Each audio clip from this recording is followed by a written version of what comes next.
పూజలలో మంత్రమే కాదు, తంత్రం కూడా మన ఆధ్యాత్మిక జీవనంలో భాగం. ప్రతిదానికి ఒక శక్తి ఉందంటారు పండితులు. వారు చెబుతున్న విషయం ప్రకారం ముగ్గుకు గొప్ప శక్తి ఉంది. మన ముగ్గుల వెనుక సామాజిక, మానసిక, ఆరోగ్య, ఆధ్యాత్మిక లాభాలెన్నో ఉన్నాయి. నిత్యం ఇంటి ముందు, వెనుక, తులసి మొక్క వద్ద దీపారాధన చేసే చోట ముగ్గులు వెయ్యాలి. ముగ్గు ధనధాన్యాలను, దైవ శక్తులను ఇంట్లోకి ఆకర్షిస్తుంది. గడప ముందు గీసే 2 అడ్డగీతలు ఇంట్లోకి దుష్ట శక్తులు రాకుండా, ఇంట్లో ఉన్న లక్ష్మీదేవి బయటకు వెళ్లకుండా చూస్తాయి. ఏ పూజలోనైనా దైవాన్ని ఉంచే పీట మీద మధ్యలో చిన్న ముగ్గు వేసి దానికి 4 వైపులా 2 గీతలను తప్పక గీస్తారు. దీన్ని అష్టదిగ్బంధనం అంటారు. నక్షత్రాకారంలో వేసిన ముగ్గు భూత, ప్రేత, పిశాచాలను దరిదాపులకు రానియ్యదు. పద్మాలు, చుక్కల ముగ్గుల్లోనూ అంతరార్థముంది.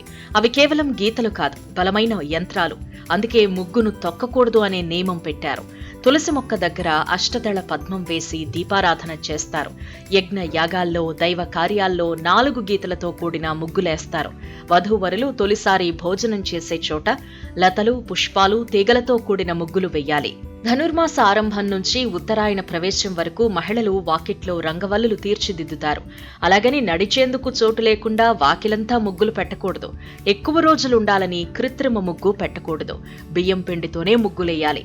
దాన్ని చీమలు, పక్షులు తింటాయి కనుక భూతదయకు, పర్యావరణ పరిరక్షణకు చిహ్నం. ముగ్గు శుభాశుభాలకు సంకేతం. ఇంటి ముందు ముగ్గు లేదంటే అశుభం జరిగిందని గుర్తు.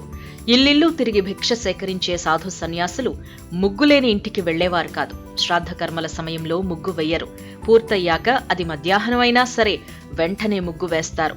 రోజు మనం వేసే, చూసే సాధారణ ముగ్గుల్లో విజ్ఞానం, వినోదం కూడా ఉన్నాయి. ముత్యాల ముగ్గులు దిద్దే టైం ఇప్పుడు లేదు. అందుకే మేడిన్ ముగ్గులు వచ్చేసాయి. వీటి రూటే సపరేట్. వెనకటిలా గంటల తరబడి ముగ్గులు వేసే టైం, ఓపిక ఎవ్వరికీ లేవు. దానికి తగ్గట్టే సంక్రాంతి సాంకేతిక అందాలు దిద్దుకుంది. ఉద్యోగాలు చేసుకుంటూ బిజీగా ఉండేవారికి పండుగ ముందే రంగులు కొనుక్కోవడం, పండుగ రోజు ఉదయాన్నే లేచి ముగ్గులు వేయడం కుదరకపోవచ్చు. అలాంటి వారి కోసం రెడీమేడ్ ముగ్గులు దొరుకుతున్నాయి. ఆక్రిలిక్ ప్యానెల్స్ ని ముచ్చటైన రంగోలీ డిజైన్లలో కత్తిరించి వాటి మీద రంగులు వేసి కుందన్లతో అందంగా అలంకరించి వచ్చేవి వీటిలో ఒక రకం. విడివిడి భాగాలుగా వచ్చే వీటిని పండుగ రోజు ఇంట్లో నచ్చిన చోట చిటికలో అమర్చేసుకోవచ్చు.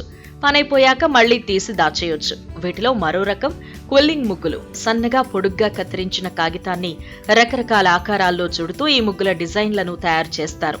ఇవి కూడా రెడీమేడ్ గా దొరుకుతాయి.